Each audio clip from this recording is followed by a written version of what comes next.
All right, hello everyone. Hey everyone, my name is Max. I'm from NEAR. Today I want to talk to you about high-velocity developer communities. And whether you're from NEAR ecosystem or from any other ecosystem, I hope whatever tips you hear from me today will be applicable to your blockchain ecosystem. So a little bit about myself. I was the first employee at NEAR. I joined Ilya and Alex when they were still doing artificial intelligence, before they pivoted to the blockchain. Before that I used to work at Google, and before that I did PhD in computer science. So today I'm VP of engineering at Pagoda, which is the new name for the NEAR Inc., and I'm bootstrapping this developer governance project that is behind our decentralized developer community. So let's quickly go back to what do we usually expect from developers participating in our ecosystem. We want them to build stuff, we want them to participate in all kinds of social structures, processes, and we want them to learn things.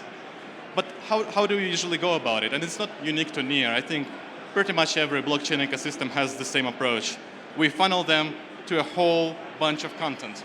And some of this content is really nice, right? We have a nice landing page. And here I'm a bit biased, right? I'm showing you examples from NEAR ecosystem, but obviously Ethereum has analogs of that thing too, and many other blockchains too.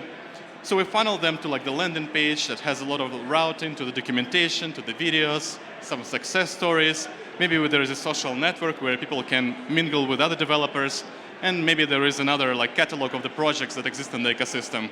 What's the problem with that? Well, that's where the first big slowdown of your developer ecosystem actually happens. Because what you're essentially doing is you're delegating to the developer who just heard about you, figuring out what's the reason for being there.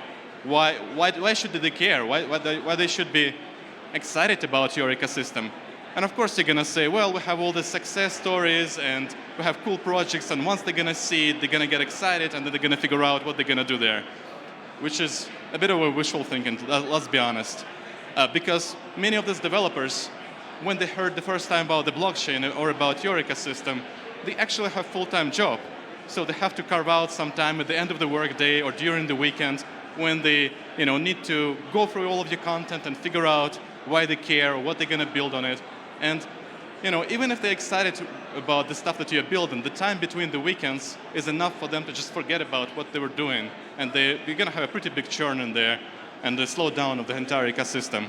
So what is our solution that we propose to other blockchains too, is to form community groups. And we didn't invent that. We copied it from other open source communities. We have lots of people actually working in the governance bodies of the other open source communities that also work at NEAR. So we just copied this concept. What is the community group? It's a pretty simple thing. The community group is just a group of people that congregate around certain topic or theme in your ecosystem, maybe around a certain project. For example, we have a zero-knowledge community group at NEAR. We have some community groups that are centered around, let's say, Python tooling and other kind of stuff. They usually manifest through a Telegram channel where people just have a synchronous conversation, very frequently heated debate, or maybe semi-regular video calls once or twice a week where they meet and discuss things together. Usually there is a leader, or even several of them, who decide what's the agenda. What's the agenda? Write the summary of the meeting. And just maintain the decor of your community group. But we want these community groups to be entirely permissionless.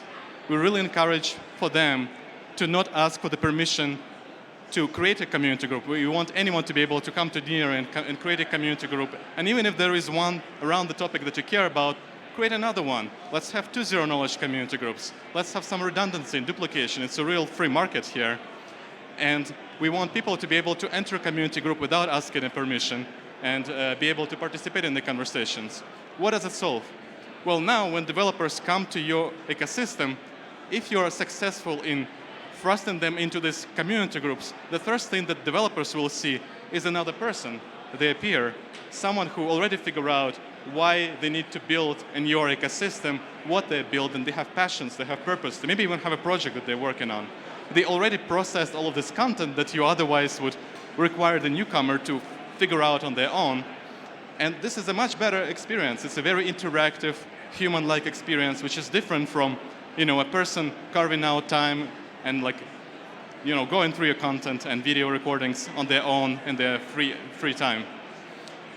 And so, as I said, these community groups are very permissionless, but at NEAR, we have certain expectations that we really want them to be the places where the brainstorming is happening, where people generate ideas.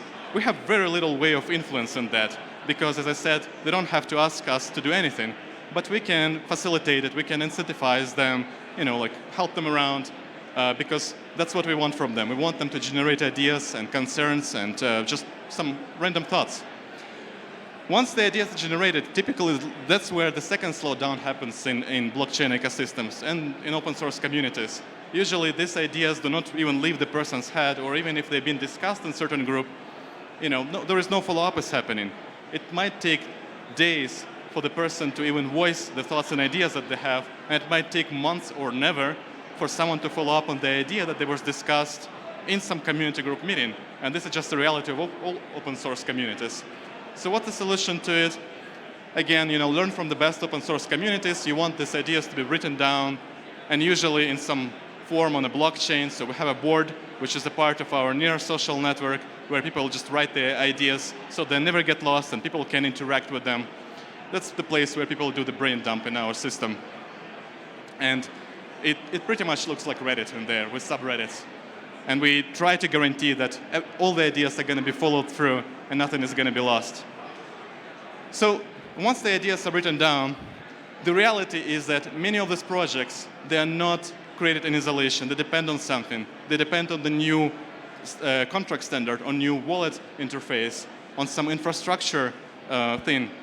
And that's where a lot of the slowdown happens in the blockchain ecosystem too, because people are just waiting for this new standard to be approved by a huge community, which can take easily half a year or even more. Our way of solving it is, again, we copied it from the Rust governance. This is called work groups. We took it as is because we have people who actually participate in the Rust governance, but they're inside NEAR ecosystem.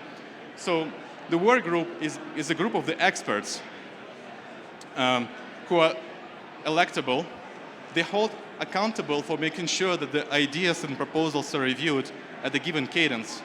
And the big important thing here, which is the most important source here of this NEAR developer ecosystem, is that we refine this proposal review process to such degree that we can guarantee that the ideas will be discussed and reviewed within a given time frame. And the difference that it makes is that now businesses can rely on you. Because before, when you have a business that has a roadmap, that has investors and fundraising rounds, they cannot really rely that much on ecosystem standards to be reviewed by a certain deadline, because the ecosystem can take as much time as they want discussing it.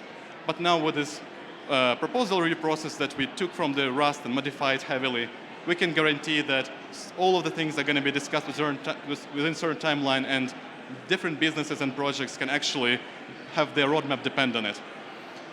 We spent many months refining this proposal review process. We have today, by the way, about 6 work groups that are formed. They cover many aspects of our blockchain development, and I didn't mention it, but we have more than 15 community groups that people have formed. So we encourage every blockchain ecosystem to try that out. I think this works pretty nice. Well, and then finally, what is the final slowdown that happens once the things are agreed on and people are excited about working on them? They don't have enough help, because the reality is, again, a lot of these projects are not just pure code. They require a lot of help outside the coding. Even with the coding, you need to pay to people sometimes. So it's not just the help with the funding. So the way we generalized it for the NEAR developer ecosystem is we say we're now going to have a lot of the service providers. We're going to have marketing service providers. We're going to have different funding outlets that actually give us money to build developer ecosystem. We're going to have people who help us with hiring, with bounty programs, security audits. And we have basically a community agreed agreements with the service providers.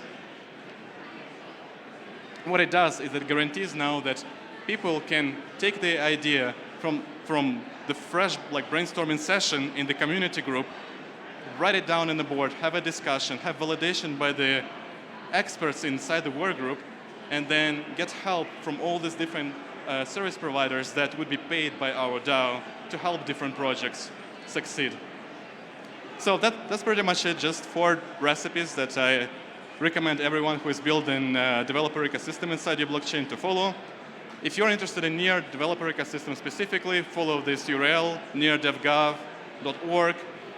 We're looking for all kinds of leaders and experts in different technical areas who want to have roles in our developer ecosystem.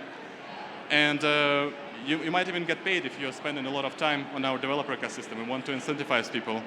So thanks, everyone. That's NEAR developer governance.